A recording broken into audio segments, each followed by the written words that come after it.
سلام و عرض ادب. آقا مخلصم. مشتری ما از تهران به ما میز سفارش داد. حالا چجوری میز سفارش میدن؟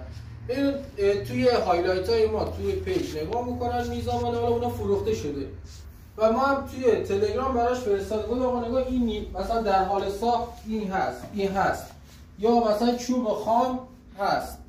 چوبش و سایز و ابعادی که می‌خواستن رو انتخاب کردن، ما خامش بود، طرح رو براشون کشیدیم، ارسال کردیم، براشون تایید رو گرفتیم و براشون ساختیم و محصول شد این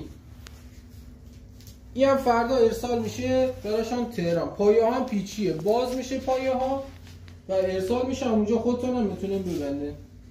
شما هر جور خواستین سفارش بدین، تو هر سایز و ابعادی نمونه‌اشو توی پیج نگاه کنین و به ما بگین آقا تو چه سایز و ابعادی میخوام، ما اینا رو توی تلگرام با شما هماهنگ کنیم.